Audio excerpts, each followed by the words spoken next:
Dear participants to this forum, dear organizers, moderator, chairperson, Mrs. Kofta was highly telling me what was the development in Murmansk, and I'd like to talk about the development in the port sector in Russia and of the many factors that brought about the sudden development that occurred in the past years, which will affect its growth and development in future years, in the near future. The Russian economy is in a recession condition. All of the macroeconomic indexes are being reduced. And if you consider this backdrop, then the growth of port stands as a sort of a miracle.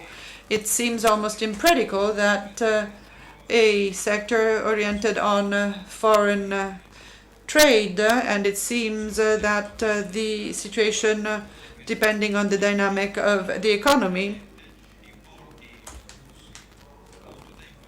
nothing surprises me anyway, but the Russian ports have been showing this trend for many years, and Russia is one of the countries which has the highest number of maritime sea basins, the ones in the Baltic and the Black Sea, the Arctic, the Pacific, and in all of them we can see that in the past years there are sudden rapid growth trends, and we will see then why this is so. Now, if we look at the growing year, and we see that the growth of the sales and turnover is due to the growth of energy resources, coal, steel, whilst instead if we talk about corn, there are some duties that are being levied on exports so as to allow for low prices in the internal market. So this is a situation, a current situation, economic situation reason whereby there have been some low crops and good part of the Russian loads were dealt by the Baltic republics, by Finland, and part of the ports in the Transcaucasian area, and they cover some 50% of the Russian exports. In the year 2000, the quota was rather high, some 40% of it.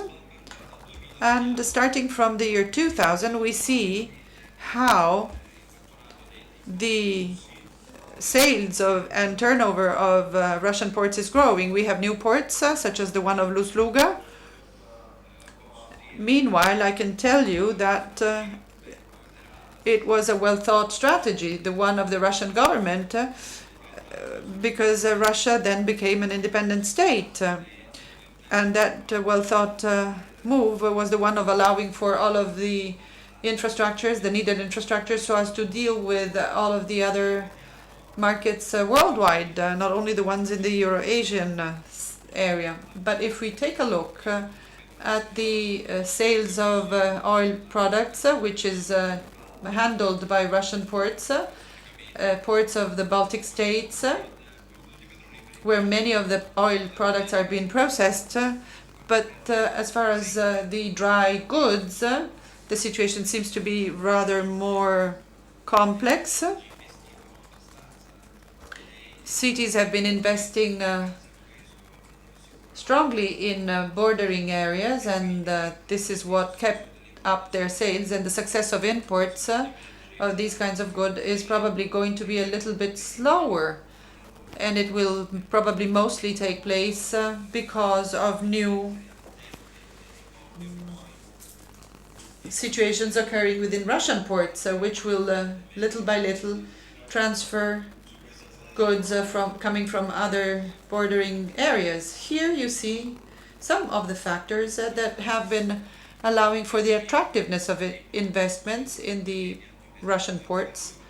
Now, obviously, we know that the rate of investments was due to the rates, railway rates. In the year 2014, the devaluation of the ruble made it so that the railway tariffs in rubles became very convenient all of a sudden. The same applied to the ports and the port tariffs. So this is what generated an additional thrust to the transfer of goods from bordering ports to the Russian ports.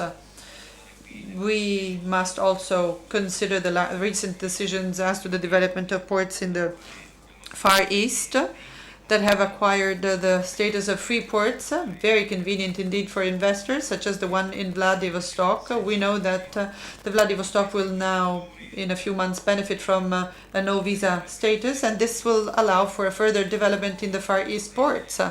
Then there is another further possibility with the Silk Road and other investments which will connect Europe with the Eastern Bank of Eurasia, which will also apply for future times. And if we consider the perspectives, we see that in the next 5 to 7 years, we can envisage on a yearly basis to introduce new ports and the goods transportation and in all of the sea basins. This is affecting not only dry goods, but also